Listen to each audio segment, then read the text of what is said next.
My name is Ethan Miller. If you told me 10 years ago that I'd be sitting alone in an apartment I didn't even pick out, staring at divorce papers I never wanted, I'd have laughed in your face. I was never the type to give up. Not on people, especially not on someone I once thought I couldn't breathe without. Her name is Vanessa, and this is the story of how she broke me with a smile, and how the very prenup she forced on me ended up breaking her in the end. I met Vanessa at a charity fundraiser in San Diego. She was electric, loud laugh, sharp wit, rich family. She owned every room she walked into like she was born for the spotlight. Me? I was just a high school teacher at the time.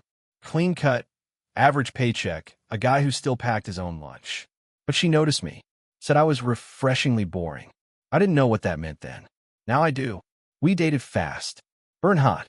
In less than a year, we were engaged. Her father, Douglas, made it clear early on. The prenup wasn't optional. I was insulted. Of course I was. It made me feel like a gold digger. Like I wasn't marrying her because I loved her, but because I wanted a piece of her family's fortune. But I signed it anyway, because I loved her. And love makes you do stupid things, doesn't it? The terms were straightforward. If we divorced and she hadn't cheated, I walked away with nothing. If I cheated, I'd owe her. If she cheated, the prenup would be void. She added that last part herself. Said it was fair. Said she wanted to show me that she trusted herself. I should have seen it then. How confident she was that I'd be the one to fail.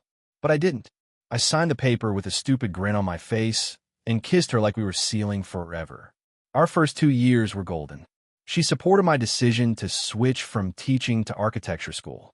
I worked part-time as a delivery driver while grinding through classes and internships. She handled the bills, took care of the rent, bought us nice things. She told people she was proud of me, and maybe for a while she was. But something shifted in year 3. She started traveling for marketing retreats. Weekend trips became full weeks. Business dinners ran past midnight. She changed her phone password. She started sleeping facing the other side of the bed. I asked her about it once. She just sighed and said, "Ethan, you're paranoid." And maybe I was.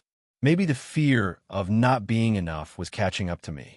After all, she was the one with money, the one with connections, the one who kept us afloat while I chased a dream. So I shut my mouth. Then came the dinner party. One of her colleagues, Ryan, came over with his wife. We grilled steaks and drank too much wine. At one point, I stepped into the kitchen to grab more ice, and I heard them whispering in the hallway. Vanessa, Ryan. Their voices were low, urgent, and too familiar. I don't remember the exact words, but I'll never forget her laugh. It wasn't nervous. It wasn't fake. It was the laugh she used when she was flirting. That night, I pretended I was tired and went to bed early. But I didn't sleep. The next few weeks were a blur of overthinking. I started noticing everything. She wore new perfume. Her underwear drawer was reorganized, barely used. She left her laptop open once, and I saw an email from a J. It was short. Last night was amazing. Same time next week. I clicked. My hands were shaking. The email trail revealed hotel receipts, rendezvous, photos, jokes about me, about how clueless I was. He's probably still drawing houses and dreaming about his career. Let him dream. He's harmless. That one burned. Worse than the betrayal itself was how little she respected me. I didn't confront her right away. I copied everything. Every email, every receipt, every photo. I remember the prenup. And for the first time since signing it, I realized she'd just handed me the key to my escape. The day I planned to leave, she came home early. Drunk. Happy. She kissed me like nothing had happened. Said she wanted to book us a trip to Maui for our anniversary. Histoire de hair. She looked at me with those same eyes I fell for. I wanted to scream, to ask her why. But instead, I nodded and said, "That sounds nice." Because I needed time. A strategy. Proof. I wasn't going to let her walk away with her perfect image intact. She destroyed my heart. I was going to take back my dignity. I hired a lawyer the next morning. I gave him everything. He smiled and said, "With this, you'll walk away clean. More than clean." I asked what he meant. He pulled out a copy of the prenup. She was arrogant, he said. She made herself the exception clause. If she cheated, you win. All of it. You don't just walk away. You walk away with her half. I sat back in my chair, stunned. The ink on the betrayal was dry. But now, the ink she once thought would save her, it was about to backfire. And then came the unexpected turn. The clause had a trigger. To fully void her protection, the evidence had to be revealed before divorce proceedings started. And she had to acknowledge the cheating in writing. That meant I needed her to confess. In a message. On record. Without that, all the emails and photos would count as circumstantial, thanks to the wording in the contract. It was written to protect her. Clever. Ruthless. That's when I realized she hadn't been sloppy. She was confident. She'd been doing this for longer than I thought. So now, I had a choice to make. Burn everything in court and gamble that a judge would sympathize? Or play her game and beat her at it? Get her to confess. Get her to say it, to admit it, without even realizing she was handing me everything. That was the plan. And it started with a dinner invitation. Just her and me. A quiet evening. Like old times. She wouldn't see it coming. Vanessa wore red to the dinner I planned. Not just red, that red dress. The one she wore the night I proposed to her. The one she knew made my thoughts blur and my anger fade. That night, I saw through it all. I knew why she wore it. Distraction. She smiled when she walked into the restaurant. Told me I looked handsome. Kissed my cheek like nothing was broken. She didn't know I'd spent the last week preparing for this. Every detail. The reservation was made under a different name. The waiter was briefed. I had a friend from law school working as a server that night, wired for audio. The check would be paid in cash. I wasn't just playing a part. I was laying a trap. Happy early anniversary, Vanessa said, clinking her wine glass to mine. We deserve a little celebration, don't we? I nodded, watching her closely. She talked about work. A new client. Her gym trainer. Nothing about us. I asked her if she was happy. That caught her off guard. She paused, looked down at her wine. Sure. I guess. You guess. I pushed. She laughed. Ethan, don't get weird. We're both adults, right? Not everything's fireworks all the time. There it was. That cold distance hiding behind charm. She wasn't even trying anymore. I steered the conversation back. Told her I missed us. That I'd been thinking about things. That maybe we needed a reset. Maybe even couples therapy. She looked surprised. And then, pleased. Her ego liked the idea that I was still fighting for her. Maybe you're right, she said softly. I haven't been great lately. She reached for my hand. Her eyes held mine. You've always been so good to me, even when I didn't deserve it. There was my chance. Like that night last month. I asked, the one you stayed at the Hilton? She froze. Subtle, but it was there. She blinked slowly.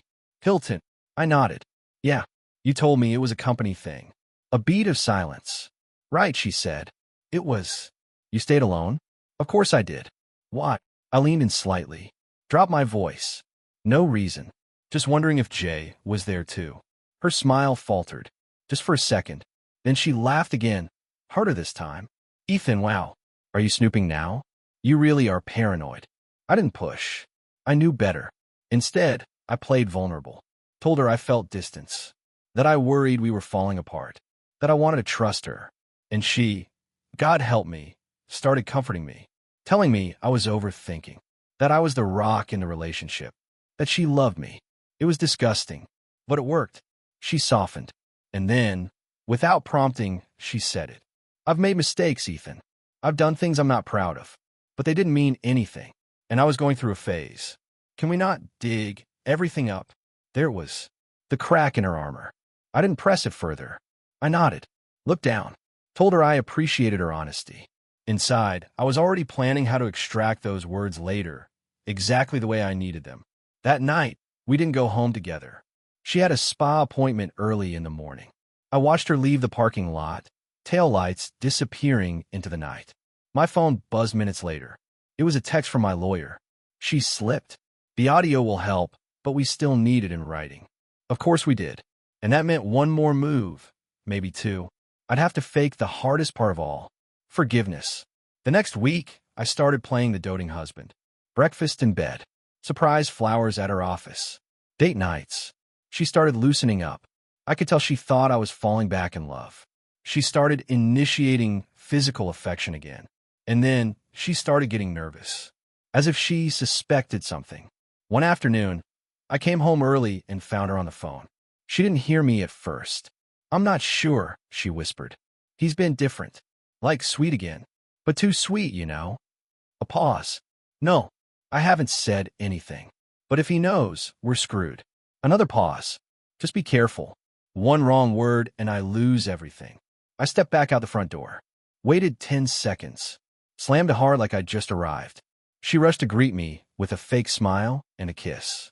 I kissed her back and asked how her day had been. I waited 3 more days. Then I sent her a message. A simple one. "I know about him. I know about the Hilton. I know everything. You told me it didn't mean anything. Can you just say it again? I need to hear it." It took 2 hours. Then her reply came. "Fine. Yes. I was with someone.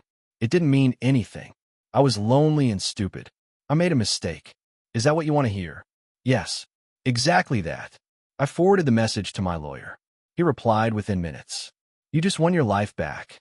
That night, I lay in bed beside her. She was asleep, her back to me, breathing soft and steady like nothing was wrong. I looked up at the ceiling, heart pounding. This wasn't joy. It wasn't victory. It was grief. Because somewhere along the way, I stopped wanting to expose her and started mourning what we'd lost. But I wasn't going to let grief stop me now. The next morning, I packed a bag, left her a letter on the table. No yelling, no theatrics, just the truth. By the time she read it, I was already halfway to a hotel downtown. That night, my lawyer filed the paperwork. We requested dissolution of marriage with fault-based terms, citing infidelity. The prenup was voided. She stood to lose half of what she once claimed I never deserved. She called me 32 times that weekend. I didn't answer. I didn't want to hear her cry. I didn't want to hear her lie. But then, something strange happened. She stopped calling. No emails. No texts. Nothing. Silence. And then, a knock at the hotel door 2 weeks later. I opened it to find her standing there, eyes red, but makeup flawless. In her hand was a manila envelope. She handed it to me without a word. Inside, new legal documents. An offer. She'd surrender the house, the savings and investments, if I agreed to one condition, not to reveal the affair publicly. She was scared. Scared of her reputation. Scared of what her father would say. Scared her image would shatter. I looked up at her. For a moment, we were just 2 people again. Not husband and wife. Not predator and prey. Just 2 broken people staring at the ashes of something once beautiful. I said nothing. I closed the door in her face. I held the envelope in my hands for over an hour. Vanessa's offer was generous, on paper, but it came with a string tied around my throat. She wanted silence. That was the cost. Her image, her career, her connections, all of it depended on the truth staying buried. She didn't care about our marriage. She didn't care about me. She only cared about what people would say when the mask fell off. And the irony? The very prenup she crafted with surgical precision to protect herself. It had now made her desperate enough to bargain. Because she knew the moment I exposed her written confession, she lost all legal ground. I took the documents to my lawyer. He flipped through them quickly, then looked up at me. "Do you want revenge or freedom?" "Can I have both?" I asked. He chuckled. "You already do. But this gives you closure without bloodshed." She's offering everything. I leaned back in my chair. The office felt too quiet. "What would you do?" I asked. He paused. "I'd take the deal. Let her rot in her silence. That's a prison all its own." I didn't sign right away. I spent 3 days walking the streets of the city, watching strangers, wondering how many of them had built their lives on lies. I thought about our wedding day. How Vanessa cried during her vows. How her hands trembled when she said, "forever." I used to think that meant something. Now I wasn't sure if those tears were real or just another performance. On the 4th day, I signed the settlement. Not because I wanted to protect her, but because I wanted to close the chapter. If she wanted to live with a false reputation, let her. I was done carrying the weight of her deception. I mailed the signed papers, and for a moment, I felt lighter. But it didn't last, because 2 weeks later, I got a call that made my stomach flip. It was from a man named Jeremy. Said he was an investigator hired by another divorce case, and that Vanessa's name had come up. He asked if I had a few minutes. I almost hung up, but something in his tone stopped me. He didn't sound like he was digging dirt. He sounded disturbed. I know this is personal, Jeremy said, but I think you deserve to know something. Your ex-wife has been running a pattern. A pattern? Yes. You weren't the first, and you weren't the only. I sat down slowly. What do you mean? She's been involved with more than one man. And it wasn't just emotional. She's done this before, with other husbands. Older men, wealthier. Each time, she positions herself as the victim, collects what she can, then disappears. My chest tightened. She told everyone I cheated, I said quietly. Jeremy sighed. She's been doing this for years. Carefully, legally. But now, one of the other exes is suing her for fraud. I didn't know how to process it. All this time, I thought I'd been blindsided by a single betrayal. But it wasn't just one. It was a pattern, a game, and I had been a pawn. I met Jeremy the next day. He showed me files, photos, financial records, text messages, patterns of behavior. One man in Boston lost 2 investment properties. Another in Arizona handed over a tech startup just to avoid public humiliation. Each time, Vanessa walked away clean. Each time, she spun a story. Each time, the men were too ashamed to fight. But me? I had evidence. I had her confession. And unlike the others, I'd already flipped the game board. That night, I sat in front of my laptop, staring at a blank screen. I could send the files to the media. I could forward everything to the other men. I could take her down, but something held me back. A memory from our 3rd year of marriage. We had driven to Lake Tahoe. She'd been quiet for most of the drive.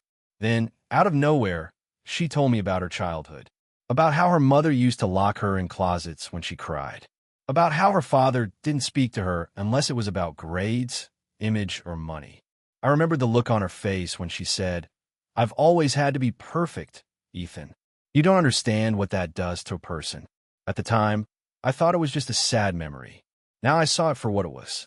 A fracture, a rot that had spread into every part of her life. It didn't excuse what she'd done, but explained it. And that made it harder to hate her. I made my decision.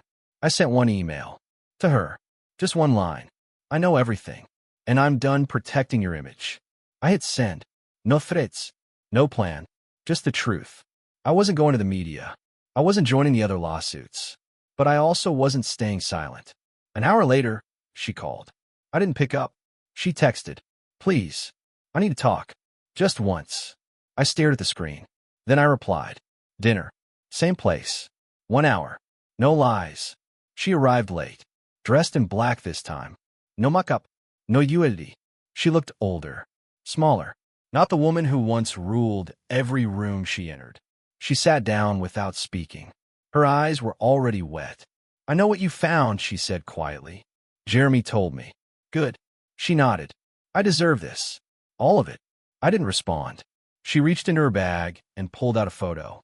It was of us, taken 2 weeks after our wedding. We were in a park, arms around each other, laughing at something off camera. "I wasn't always lying, Ethan," she whispered. "Some of it was real." "Which part?" I asked. She didn't answer. Instead, she wiped her eyes and whispered, "I don't know who I am anymore." That line stayed with me, because for the first time in years, she wasn't trying to manipulate me. She wasn't being cruel or clever or evasive. She was just broken, and maybe she always had been. I paid for the dinner, walked her to her car. As she opened the door, she looked at me and said, "Thank you for not ruining me." I shook my head. "I didn't do it for you." She nodded. She knew, and then she drove off into the night. The next morning, I got a letter in the mail. From her. Inside was a handwritten note and a check. Half of everything, again. This time, without a condition. Just a line at the bottom that read, "No more lies. I owe you the truth, even if it's too late." I sat with the check for a full hour. The amount was substantial, enough to buy a house, erase my student loans, and live without worry for a few years. But it wasn't the money that held my attention. It was the handwriting. Vanessa's note was written in careful, tight letters. Not rushed, not dramatic, almost humble. It said one sentence that hit me harder than anything she had ever said to my face. "This isn't to buy your silence. This is to give you peace." I didn't know if I believed her, but I knew one thing. I wasn't the same man I had been 6 months ago. I kept the check. Not because I wanted it, but because I earned it. That wasn't charity. That wasn't a bribe. That was the consequence of her games catching up with her. Still, the quiet that followed felt eerie. For a while, it was like she vanished. No calls, no emails, no run-ins at the grocery store, no gossip from mutual friends. Just silence. And yet, even in that silence, she lingered. Every time I looked at a couple in the park, I saw our shadows. Every time I passed a red dress in a window, I felt a coldness crawl up my back. She was gone, but not gone. Not really. Then one morning, my phone buzzed with an unfamiliar number. I let it go to voicemail. When I played it back, I heard a voice I hadn't heard in years. Douglas, Vanessa's father. The man who made me sign the prenup. The man who told me, not subtly, that I wasn't cut from the cloth of his family. His message was short. Ethan, this is Douglas Whitmore. I'd appreciate a few minutes of your time. There's something you need to know. Please call back. I stared at the screen. Then I called him back. He asked to meet for coffee. Neutral place. No lawyers. I agreed, more out of curiosity than anything else. He was already sitting when I arrived. Gray hair slicked back. Impeccable suit. The kind of man who smelled like power, even when he was silent. But that day, he didn't look powerful. He looked tired.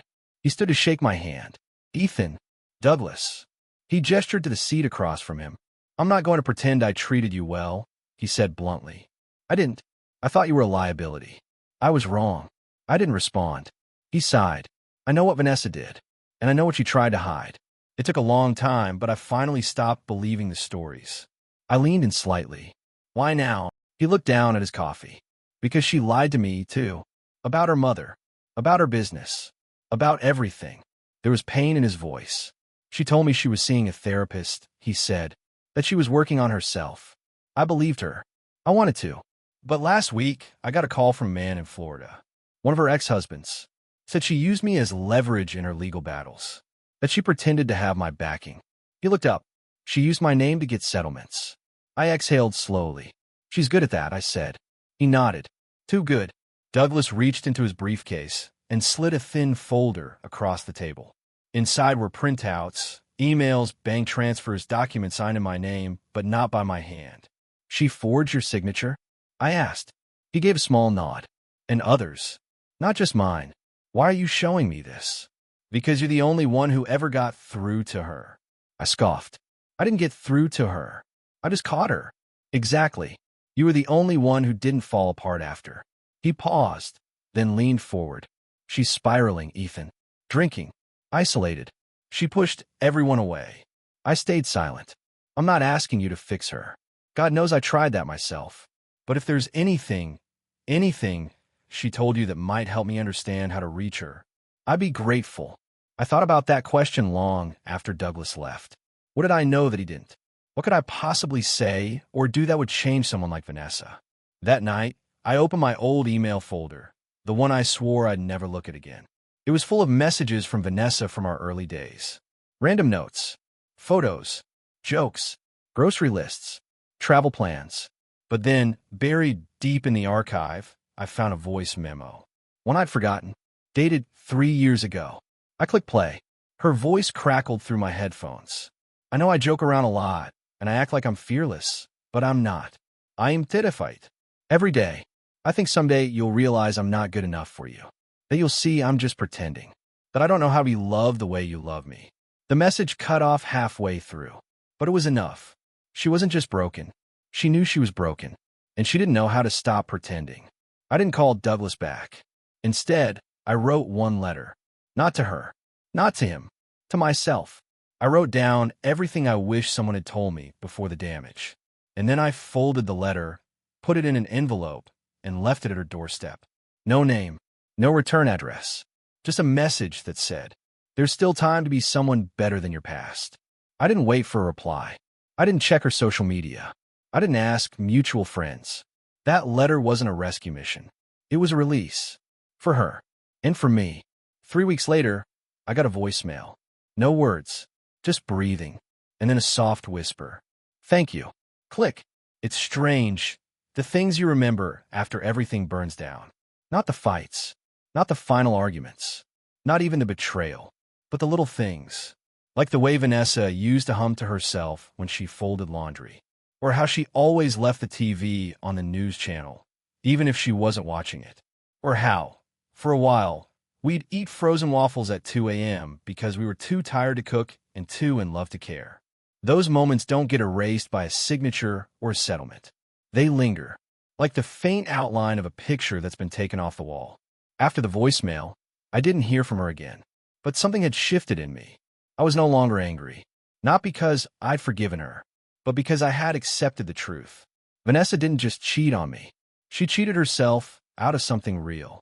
She played so many games that she forgot what it meant to be vulnerable. And maybe, for a short while, I reminded her. I spent the next few months rebuilding. Not my finances, those were fine. Not my social life, though that came slowly. But myself. The man I was before her had vanished long ago. The man I was after her? He had scars. He was quieter, a little more cautious. But he was free. One rainy afternoon, I ran into someone I hadn't seen in years. Her name was Alana. We'd gone to college together. She was the type of person who remembered everyone's birthday and asked about your parents even when she barely knew them. We bumped into each other at a bookstore downtown. Literally. I turned a corner and spilled her coffee with my shoulder. She looked up and blinked. Ethan, and I realized I hadn't heard someone say my name with warmth in a very long time. We talked for an hour right there in the shop. She told me she'd moved back to San Diego to take care of her sick mom.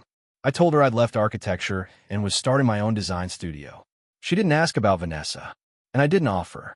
It was the most natural conversation I'd had in years. Weeks passed. We started meeting up more often. Coffee, lunch, walks by the bay. She never pushed. She just listened. And for a man who had been doubted, manipulated, and underestimated for years, being heard was like oxygen. One night, we sat in her car after dinner. It was quiet. She turned to me and asked, "Can I ask you something personal?" I nodded. "Do you believe people can change?" I looked out the window. The rain was tapping against the glass like a gentle drumbeat. "I think people can heal," I said, "if they really want to." She smiled. "That's a good answer." And then she told me something that stopped my heart. "I used to know Vanessa." I turned to her slowly. "What?" "We weren't friends exactly, but we crossed paths. Same gym. Same social circle a few years back." My throat tightened. "She said you were the only man she ever regretted losing," Alana said quietly. I didn't respond. I didn't know how to respond. She looked at me gently. "I'm not saying that to stir anything. I just thought you should know. Whatever she was, maybe you were the one thing that made her wonder if she could have been better." That night, I lay in bed, staring at the ceiling again. Not in pain, not in confusion, just stillness. It was a strange comfort, knowing I had mattered, even to someone who didn't deserve me. A month later, I got a letter from a rehab facility in Arizona. No return address on the envelope. Just my name. Inside was a typed note.